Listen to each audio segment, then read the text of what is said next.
Almost all of the accounts on Twitter are public. So all of the tweets are created with the understanding that they're going out there into the world, that they're going to end up on search engines, that they're going to end up potentially on TV.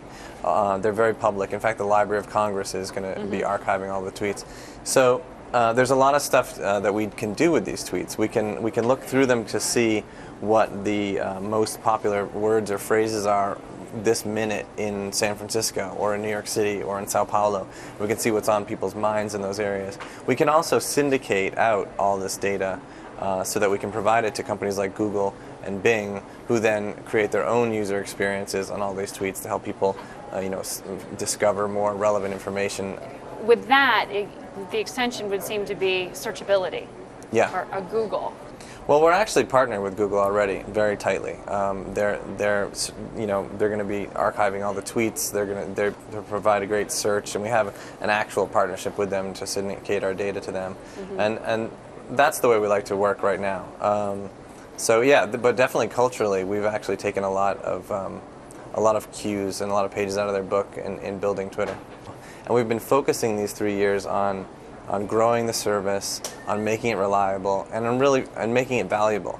And what we haven't done is built a business on top of this. And so that's kind of the second part. We really need to finish what we started, which is why we're so interested in continuing to do this ourselves. When we spoke to Evan Williams a few months ago, one of your co-founders, partner here, he was talking about really the first scalable revenue source coming from how you allow advertisement within tweets. Right. And there was the choice to block third parties. Why?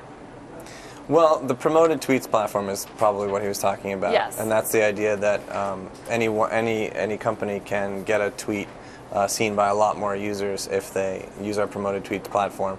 The key thing there is it's always important for us to provide a really good user experience, and we're going to open up the promoted tweets platform so developers can split the profits with us 50-50.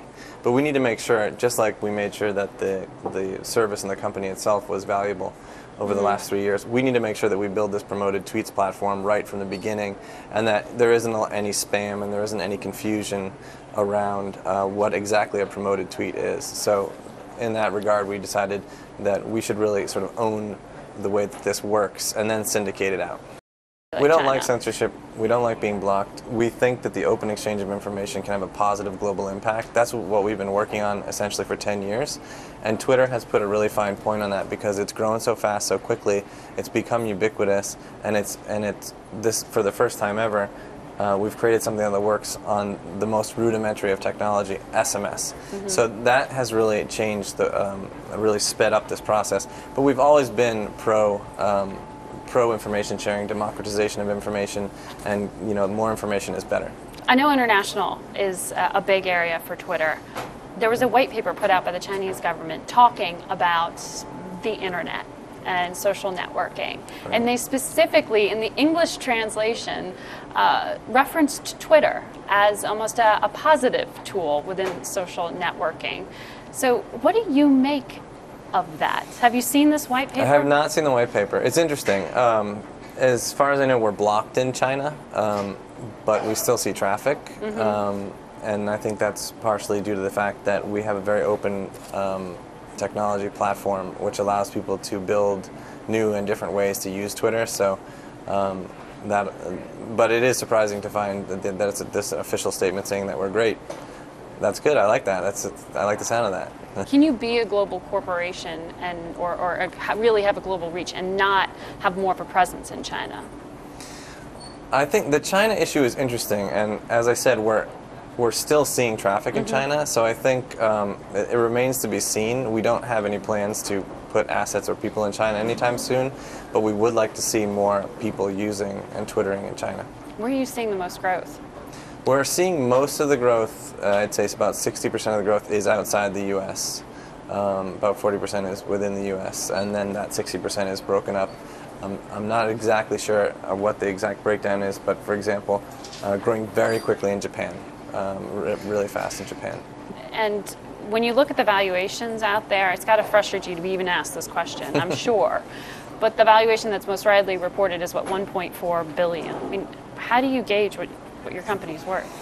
At this point, you gauge it the way any other company would gauge it based on the investments. But Are you comfortable with that? I think what we need to do is we need to grow into that valuation with real profit and real revenue, and that's something we're focused on in 2010 with the promoted tweets platform.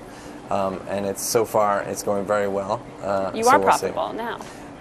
We're making money now. I wouldn't say we still have a long way to go before we're actually putting money in the bank. I mean, in what way do you keep the authenticity of something that is a creative process without alienating developers? Yeah.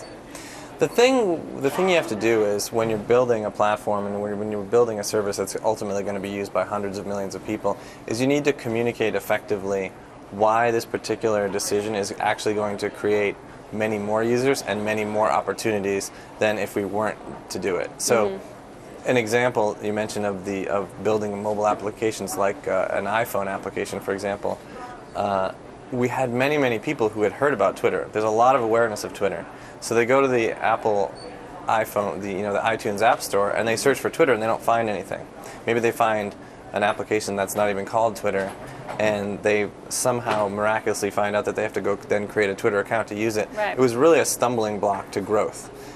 When we introduce an official Twitter application in the iTunes Store, now everyone can find this free application. Many more people can start using Twitter, and it actually creates more opportunities for developers to build on that. When you look at some of the other products that are out there, or potential competitors, the parallel with Twitter is always made with Facebook, right? And now Facebook has this like application, and it feels to many people a lot like Retweet in that you can endorse somebody else's content. Yeah. Well, endorsing content is one way to look at it. When we created the retweet feature, our goal was the efficient spread of that particular tweet across the entire network as fast as possible. Mm-hmm. So if I were to retweet something, all of my followers would see that tweet, whether they followed that other person or not. And in that way, an important piece of information like an earthquake happening in San Jose could spread very quickly, or something really funny or interesting. It's not so much an endorsement as it is like, hey, everyone, you should see this.